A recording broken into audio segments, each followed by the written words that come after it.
नमस्कार, स्वागत है आप सभी का हिस्ट्री 360 चैनल में। मैं रवि कुलरिया, हिस्ट्री लेक्चर राजस्थान से। आज के इस वीडियो में मैं बात करूंगा पीजीटी के लिए बुक लिस्ट की। काफ़ी दिनों से रिक्वेस्ट आ रही थी और यूपी में पीजीटी टीजीटी के एग्जाम होने वाले हैं, तो बहुत दिनों से बार बार आप लोग ये कह रहे थे। और कल जब मैंने नेट के लिए बुक लिस्ट बताई तो उसके बाद में तो कुछ ज़्यादा ही आप लोग कह रहे थे कि पीजीटी के लिए बुक लिस्ट बताइए। तो मैं नेट जेआरएफ की तरह एक एक काल में 15-15, 20-20 पुस्तकें नहीं बताऊंगा आपको, जो मैंने छांट कर, हालांकि बाद में मैंने क्लेरिफाई कर लिया था कि कौन सी पुस्तक आपको लेनी है, लेकिन वैसे मैं 15-15 पुस्तकें शामिल नहीं करूंगा। मैंने इसमें जो मेरे पास 15-20 पुस्तकें हैं हर काल के लिए, उनमें से 5-4 पुस्तकें अलग अलग निकाली हैं। उन्हीं में से मैं आपको बताऊंगा कि आपको कौन सी पुस्तकें लेनी है। सबसे पहले बात करते हैं प्राचीन भारत की। प्राचीन भारत के अंदर मैंने आपके लिए 5 पुस्तकें चुनी हैं और उन 5 पुस्तकों में से भी मैं आपको दिखा दूंगा कि आपको कौन सी लेनी है। ये देखिए, मेरे पास एक है सौरभ चौबे की प्राचीन भारत, दूसरी है मेरे पास पप्पू सिंह प्रजापत की प्राचीन भारत, तीसरी है प्राचीन भारत का इतिहास तथा संस्कृति केसी श्रीवास्तव, और उसके बाद में है एस.के. पांडे और एल.पी. शर्मा की पुस्तक। अब इनमें से सबसे पहले बात करते हैं सौरभ चौबे की। सौरभ चौबे की बुक में बहुत ज़्यादा फैक्ट्स हैं, हालांकि जैसा कि मैं बार बार कहता हूँ इसमें गलतियाँ भी ज़्यादा हैं। तो यदि आपको बहुत ज़्यादा फैक्ट्स पढ़ने हैं तो आप सौरभ चौबे की बजाय प्राचीन भारत पप्पू सिंह प्रजापत की बुक को पढ़िए। और यदि आप फैक्ट्स के साथ साथ में डिटेल भी बहुत ज़्यादा पढ़ना चाहते हैं तो आप केसी श्रीवास्तव की बुक के साथ जा सकते हैं। लेकिन मेरी राय में आपको पीजीटी के एग्जाम के लिए केसी श्रीवास्तव, सौरभ चौबे और पप्पू सिंह प्रजापत वाली इतनी डिटेल वाली बुक्स को पढ़ने की जरूरत नहीं है। इसकी बजाय मैं कहूँगा कि आप थोड़े से कम फैक्ट्स याद करें, लेकिन उनको बार बार दोहराएं ताकि आपका अच्छा रिविजन हो जाए। और कुछ फैक्ट्स जो आपके छूट जाते हैं उनके लिए मैं आपको एक अलग से बुक बता दूंगा। तो इस काल की निश्चित रूप से लास्ट में हमारे पास 2 पुस्तकें बचती हैं, प्राचीन भारत एस.के. पांडे और प्राचीन भारत एल.पी. शर्मा। वो पुस्तकें मैं नीचे रख देता हूं। अब प्राचीन भारत एस.के. पांडे और एल.पी. शर्मा की यदि बात करें तो एस.के. पांडे की पुस्तक बहुत अच्छी है। पर्याप्त मात्रा में इसमें डिटेल्स दे रखी हैं, मैप्स वगैरह भी दिए गए हैं और पर्याप्त मात्रा में फैक्ट्स दिए गए हैं, जो कि मैं ये मानता हूं कि पीजीटी के एग्जाम के लिए सफिशिएंट है। इसके अलावा दूसरा ऑप्शन आप चुन सकते हैं एल.पी. शर्मा का। हालांकि इसमें थोड़े से कम फैक्ट हैं एस.के. पांडे की तुलना में, लेकिन इसमें विवरण अच्छा है तो आपको पढ़ना थोड़ा सा आसान हो जाता है, याद करना आसान हो जाता है। तो यदि आप एल.पी. शर्मा की पुस्तक को चुनते हैं तो एल.पी. शर्मा की पुस्तक में आपको थोड़े से एस.के. पांडे से कम फैक्ट जरूर मिलते हैं, लेकिन बुक बहुत अच्छी है और इसमें पर्याप्त मात्रा में जानकारियां दी गई हैं और इसको पढ़ने में आसान है ये थोड़ी सी, क्योंकि इसमें डिटेल ज़्यादा दी गई है तो याद करना थोड़ा सा आसान हो जाता है। तो ये 512 पेज की ये किताब है और इसका मूल्य वगैरह मैंने इन सब बुक्स के, जो भी बुक मैं आपको बता रहा हूँ उनकी डिटेल रिव्यू कर चुका हूँ, वो आप प्लेलिस्ट में जाकर देख सकते हैं। इसके अलावा आपको घबराने की जरूरत नहीं है, प्राचीन भारत में पढ़ाता रहूंगा तो आपको कुछ टॉपिक्स जो छूट भी जाएंगे कुछ एक आध, तो वो मैं आपको क्लियर करवा दूंगा। तो ये है प्राचीन भारत एल.पी. शर्मा और एस.के. पांडे। इसमें से यदि आप एक चुनना चाहेंगे तो मैं कहूंगा आप एस.के. पांडे चुन लीजिए, या एल.पी. शर्मा भी यदि आपके पास है, यदि आप लेते भी हैं तो कोई दिक्कत वाली बात नहीं है। तो ये होगी प्राचीन भारत के लिए बुक्स की बात। इसके बाद में हम बात करते हैं मध्यकालीन भारत के लिए। मध्यकालीन भारत के लिए बहुत सारी पुस्तकें आती हैं, जैसे मैंने जे.एल. मेहता बताई थी, सतीश चंद्रा का रिव्यू किया था।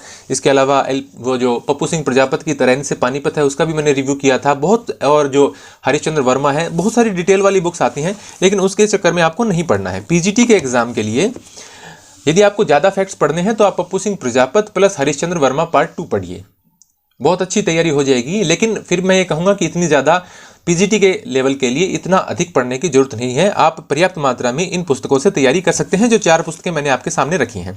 पहले मैं इन्हीं 2 ऑप्शन के बारे में बात करूं, एक है एस.के. पांडे और दूसरी है एल.पी. शर्मा। तो वही बात जो मैं प्राचीन भारत के लिए कह रहा था वो इस पर लागू है। और मध्यकालीन भारत जो एल.पी. शर्मा की है वो बड़ी बुक है, प्राचीन भारत से बड़ी है, और एस.के. पांडे से यदि इसको तुलना करेंगे तो इसमें ज़्यादा मैटर दिया गया है। लेकिन फैक्ट्स की यदि बात करेंगे तो एस.के. पांडे में कम पेज होते हुए भी ये पर्याप्त फैक्ट्स को समेटे हुए है। तो ये दोनों ही पुस्तकें बहुत अच्छी हैं, और जैसे मैं आपको बता रहा था प्राचीन भारत के लिए, वही मैं इसके लिए कहूँगा, सेम कंक्लूजन है। तो आप जैसे मर्जी चाहें इन दोनों पुस्तकों को चुन सकते हैं यदि आप। लेकिन मैं एक विशेष बात आपको ये कहूँगा कि यदि आप प्राचीन भारत में एस.के. पांडे को चुनते हैं तो मध्यकालीन में भी आपको एस.के. पांडे ही चुननी है।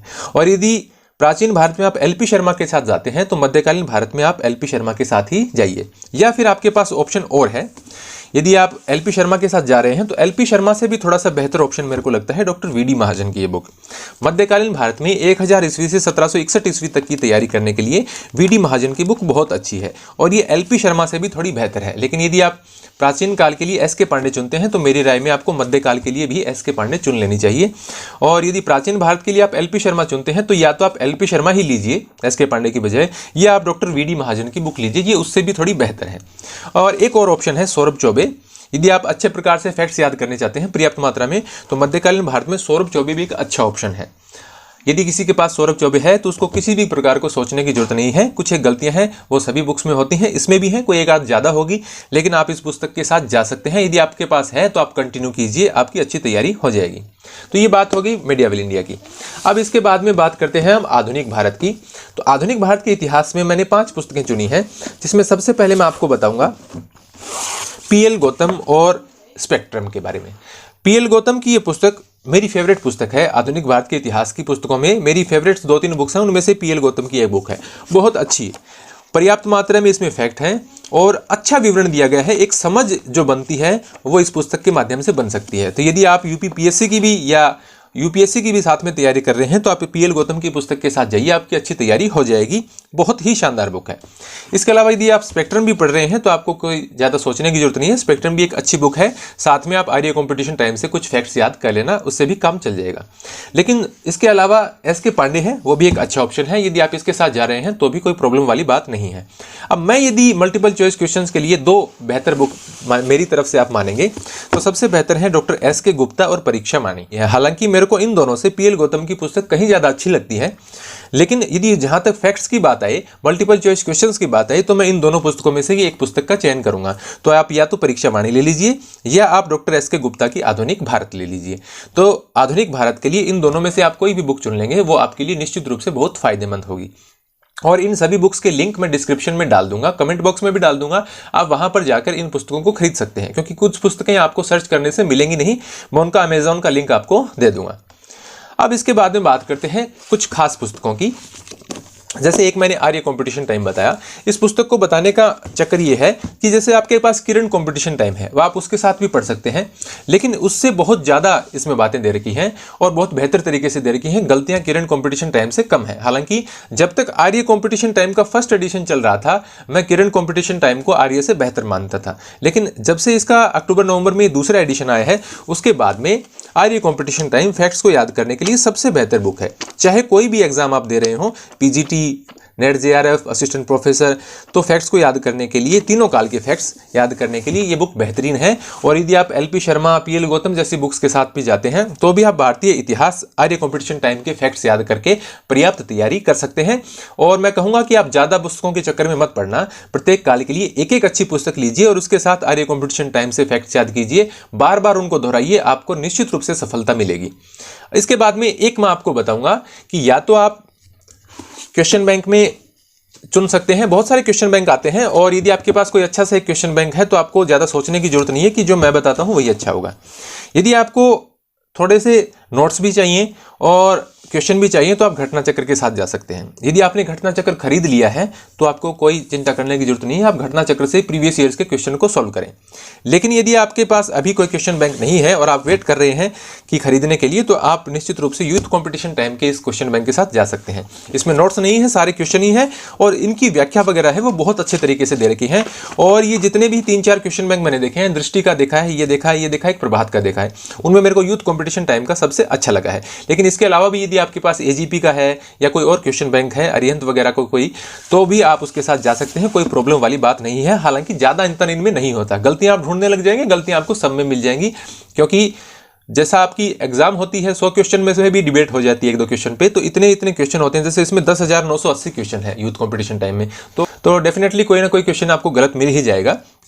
तो उसमें आपको चक्रों में नहीं पड़ना है, आप यूथ कंपटीशन टाइम के साथ जा सकते हैं। घटना चक्र यदि आपके पास है या आपके पास अरिहंत है या दृष्टि वाला है तो आपको कोई चिंता करने की जरूरत नहीं है, आप उनके साथ कंटिन्यू कीजिए। ये सिर्फ प्रैक्टिस के लिए है और प्रीवियस ईयर में कैसे क्वेश्चन आते हैं सभी एग्जाम्स में, वो एक अच्छी तैयारी हो जाती है और व्याख्याएं पढ़कर आपको सभी किताबों का सार निकल आता है। तो ये थी मेरी राय पीजीटी के एग्जाम के लिए, यूपी पीजीटी के एग्जाम के लिए। अब आपको मैं कुछ रणनीति बता देता हूँ। आप मेरी पहली आपको कोशिश ये रहेगी कि आपने यदि ठीक ठाक पुस्तकें पढ़ ली हैं तीनों काल की, तो एक बार आप क्वेश्चन बैंक को लीजिए और क्वेश्चन बैंक से कुछ लास्ट ईयर के पेपर्स हैं वो सॉल्व कीजिए। हर काल के लगभग 100 क्वेश्चन तो जरूर सॉल्व कीजिए, तो आपको एक आइडिया हो जाएगा कि एग्जाम्स में किस प्रकार के प्रश्न पूछे जाते हैं। तो आपको बुक्स पढ़ते समय ये आसानी होगी चयन करने में कि आपको क्या पढ़ना है और क्या छोड़ना है। तो आप क्वेश्चन बैंक जरूर हल कीजिए। और इसके अलावा समय समय पर जब भी आपको समय मिले तो आर्य कंपटीशन टाइम से फैक्ट्स दोहराते रहिए। और आधुनिक भारत के लिए तो मैं ये कहूँगा कि यदि आप परीक्षा वाणी और एस के गुप्ता पढ़ रहे हैं, जैसे यदि आपने एस के गुप्ता पढ़ ली तो आपको आर्य कंपटीशन टाइम से कुछ फैक्ट्स याद करने की जरूरत नहीं है, क्योंकि एस के गुप्ता और परीक्षा वाणी में सभी कुछ शामिल है। तो आप मध्यकाल के लिए और जो प्राचीन काल है उसके लिए फैक्ट्स आर्य कंपटीशन टाइम से याद कर सकते हैं। तो मेरी राय में ये पुस्तकें आपके लिए महत्वपूर्ण हैं। आपको आने वाले यूपी पीजीटी टीजीटी एग्जाम के लिए बहुत बहुत शुभकामनाएं। अच्छी तैयारी कीजिए। एक काल के लिए एक से ज़्यादा पुस्तकें नहीं चुनिए। जो फैक्ट्स बच जाते हैं वो आर्य से पढ़िए और उन्हीं पुस्तकों को बार बार पढ़िए, दोहराते जाइए। जितना बार बार आप पढ़ेंगे उतना आप एग्जाम में क्वेश्चन कर पाएंगे। आप ज़्यादा बुक्स के चक्कर में पढ़ेंगे तो हो सकता है आपको 2-3 क्वेश्चन कहीं ज़्यादा मिल जाए पेपर में, लेकिन उसके चक्कर में आप जो आसान प्रश्न हैं उनको भी गलत कर बैठेंगे। तो कभी भी पीजीटी के एग्जाम के लिए एक से ज़्यादा बुक्स के चक्कर में आपको नहीं पढ़ना है। धन्यवाद।